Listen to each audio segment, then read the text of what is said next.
Olá, boa noite. Hoje eu vou apresentar minha avaliação tipos de tributos, relações entre Estado e cidadão. Espero que vocês entendam o conteúdo que eu quis trazer. Aluno Wellison Alves, TEC 010032, Senai Gama. Qual é o tributo? Segundo o artigo 3 do Código Tributário Nacional, CTN, um tributo é toda prestação pecuniária compulsória em moeda ou cujo valor nela se possa exprimir, que não constitua sanção de ato ilícito, instituída em lei e cobrada mediante atividade administrativa plenamente vinculada. O que são impostos diretos? Impostos diretos, o que são, quais são e como são taxados? Os impostos diretos são conhecidos como impostos sobre rendimento, isso porque correspondem ao valor taxado diretamente sobre o rendimento das pessoas singulares, isto é, sobre o salário ou empresas. Esses impostos são deduzidos diretamente todos os meses dos salários ou dos lucros gerados pelas empresas, pelo período de um ano fiscal. É um imposto coletado sem ação de um intermediário e que, por norma, exige uma declaração à administração fiscal dos rendimentos e do valor a reter baseado numa porcentagem fixa. No entanto, o valor de imposto diretos varia consoante o valor do rendimento, ou seja, quanto maior o salário, maior será o imposto cobrado. Vou citar aqui alguns exemplos de impostos diretos. IRS, o Imposto sobre o Rendimento das Pessoas Singulares, tributa o valor anual dos rendimentos dos cidadãos. As taxas variam entre 14,5% e 48%, consoante o escalão de rendimento coletável. Há 6 categorias de rendimento sujeitas ao IRS. Vou falar do IRC, o Imposto sobre Pessoas Coletivas, taxas ou lucros das empresas. A taxa geral aplicável é de 21%. No caso da PME, Pequenas e Médias Empresas, há uma redução de 4% da taxa aplicável aos primeiros 15 mil de matéria coletável, passando para 17%, sendo o excedente calculado a taxa geral de 21%. IMI, o Imposto Municipal sobre Imóveis, incide diretamente sobre o valor patrimonial tributário de prédios urbanos e rústicos localizados. Este imposto imobiliário é pago todos os anos até o máximo de 3 prestações e esse valor é coletado pela autarquia onde o edifício está localizado. A IMI, adicional ao IMI, é taxado às pessoas particulares ou empresas que sejam proprietárias de prédios urbanos, habitacionais e terrenos para construção. O montante é sujeito a imposto, corresponde à soma dos valores patrimoniais tributários de todas as unidades. No caso de um casal, a soma do que os dois detêm.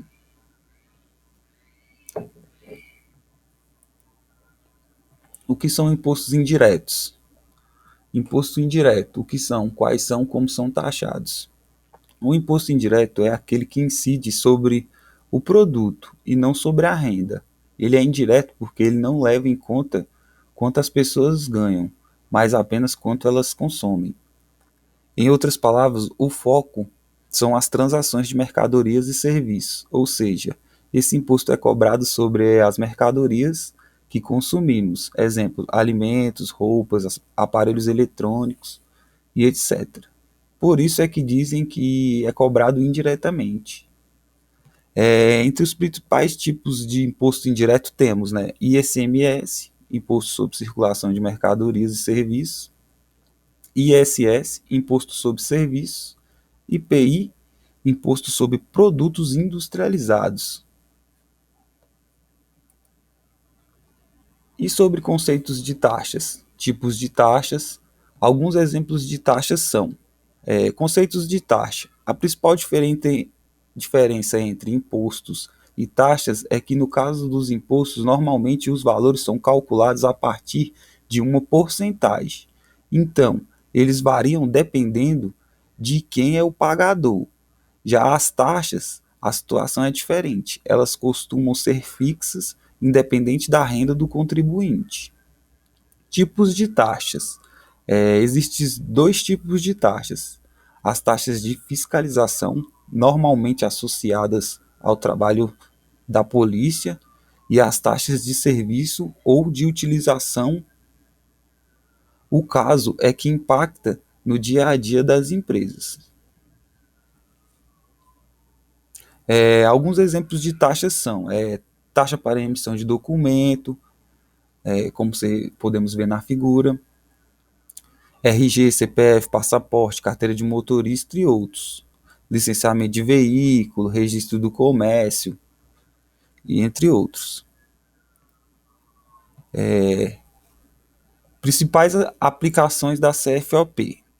A função primária do código CFOP é garantir uma maior transparência das operações de compra e venda das empresas ao fisco, permitindo assim cobrar os tributos devidos de maneira mais correta. Entretanto, outra importância fundamental do uso do código do CFOP está relacionada a um grupo do código, cuja visualização diferenciada possibilita uma melhor gestão empresarial. Sua diferenciação possibilita manter um controle do número de pedidos e produtos em estoques, reduzindo assim as perdas por excesso ou escassez dos produtos. Como indicar o CFOP correto em compras de entradas e saídas?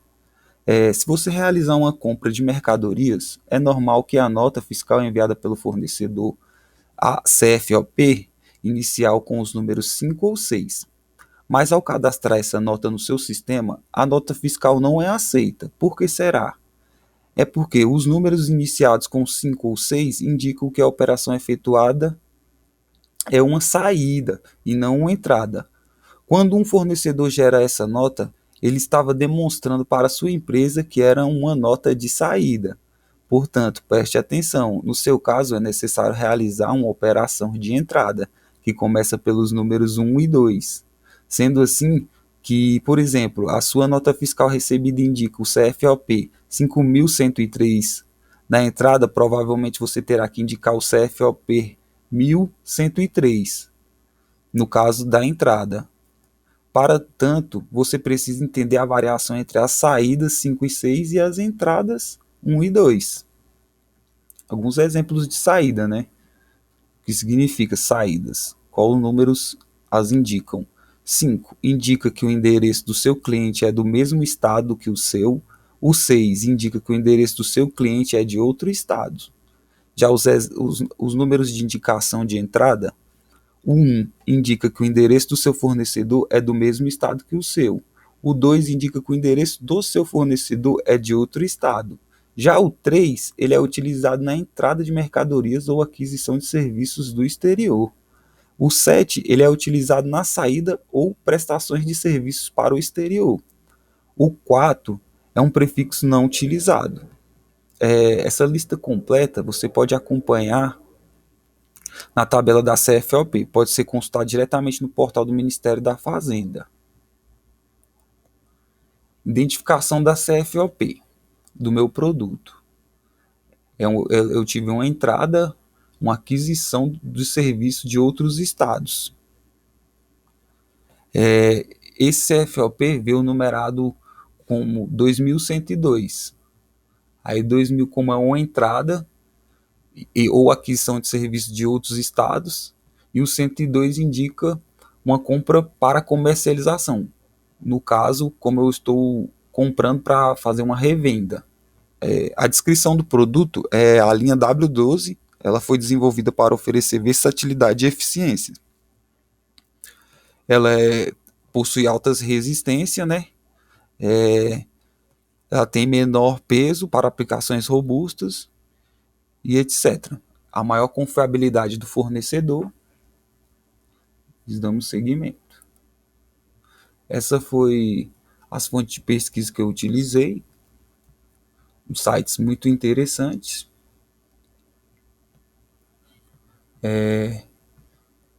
Então vamos dar seguimento. Eu vou passar um vídeo aqui para vocês, explicativo, para ficar mais claro, né? Ele vai falar um pouco sobre CST e ICMS e CFOP. Espero que fique mais claro o conteúdo que eu estive explicando. Olá, está começando o Especialista Responde sobre CST do ICMS e CFOP.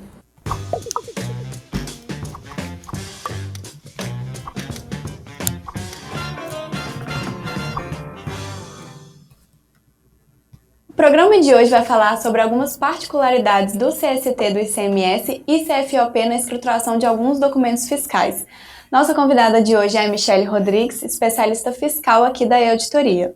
Michele, o que é o CST do ICMS e CFOP? O CST é o Código da Situação Tributária e o CFOP é o Código Fiscal das Operações ou Prestações, ou seja, o CST ele deve ser informado de acordo com a classificação tributária da mercadoria ou serviço e o CFOP de acordo com a operação que está sendo realizada. E como que são formados esses códigos? O CST do ICMS ele é composto por 3 dígitos, sendo o primeiro dígito referente à origem da mercadoria e os 2 últimos dígitos referente à tributação da mercadoria ou do serviço. Já o CFOP ele é formado por 4 dígitos, sendo o primeiro dígito referente à operação que está sendo realizada, se entrada ou saída de dentro ou fora do estado ou exterior, e os 3 últimos dígitos referente à operação que está sendo realizada. Em relação ao primeiro dígito do CST do ICMS, quais são as opções e como que a empresa determina qual que vai utilizar? Nós vamos verificar agora na tela como é formada essa origem do CST do ICMS.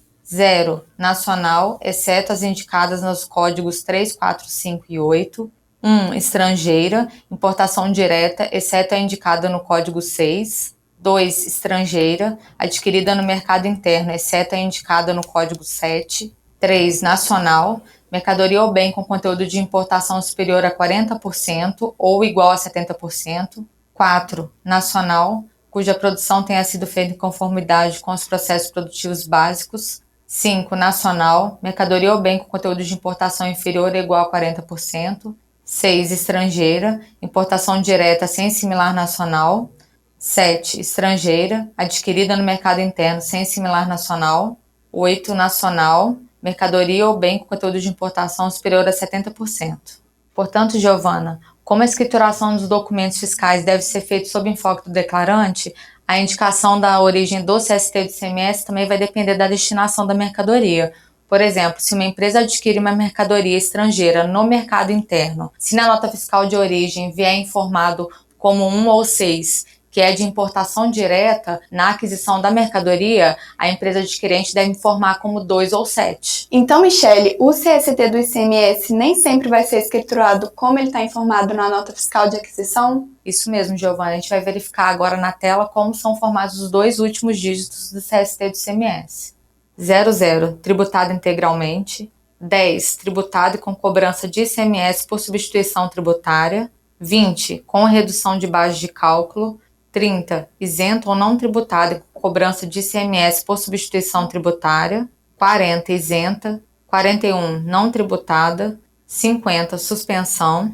51, diferimento. 60, ICMS cobrado anteriormente por substituição tributária. 70, com redução de base de cálculo e com cobrança do ICMS por substituição tributária. E 90, outras. Agora, em posse dessas informações, já é possível classificar o CST do ICMS. Por exemplo, uma empresa que adquiriu uma mercadoria, que na nota fiscal vem informado com o CST 010, que significa que é nacional, tributado e com cobrança de ICMS-CT. Como a substituição tributária já foi recolhida anteriormente, ao dar entrada nessa mercadoria, a empresa irá informar com o CST 60, que significa que o ICMS-T já foi recolhido anteriormente. Agora, Michele, em relação ao CFOP, como que a gente define o primeiro dígito? Sim, a gente vai verificar agora na tela como é formado o primeiro dígito do CFOP. Nas entradas, 1. Entrada e ou aquisições de serviços do Estado. 2. Entrada e ou aquisições de serviços de outros estados. E 3. Entradas e ou aquisições de serviços do exterior. Nas saídas, 5. Saídas ou prestações de serviços para o Estado. 6. Saídas ou prestações de serviços para outros estados. E 7. Saídas ou prestações de serviços para o exterior. Portanto, Giovana, o primeiro dígito do CFOP, ele será formado de acordo com a operação que está sendo realizada. Por exemplo, uma empresa que adquiriu uma mercadoria, na nota fiscal de origem vai ser informado como 5, 6 ou 7, porque para a empresa que está emitindo a nota é uma saída. Porém, para quem está adquirindo, vai escriturar como 1, 2 ou 3. Michele, sobre os 3 últimos dígitos do CFOP, eles seguem a mesma lógica do CST do ICMS? Basicamente, Giovana, porque o CFOP ele também deve ser informado sobre o enfoque do declarante. A gente só não vai conseguir demonstrar aqui quais são as opções, porque é uma lista muito extensa de códigos, né? Mas essa lista completa ela pode ser visualizada no convênio sem número de 1970. O primeiro. Muito bem. Espero que tenha esclarecido um pouco, né? Esses nosso tema citado. E eu achei muito interessante esse Olá, vídeo. está começando o especial. Obrigado pela atenção de todos. Vou encerrar aqui com uma frase, né? Todos os seus sonhos podem se tornar realidade se você tem coragem para persegui-los. Walt Disney, desenhista e empreendedor. Obrigado a todos. Uma excelente noite.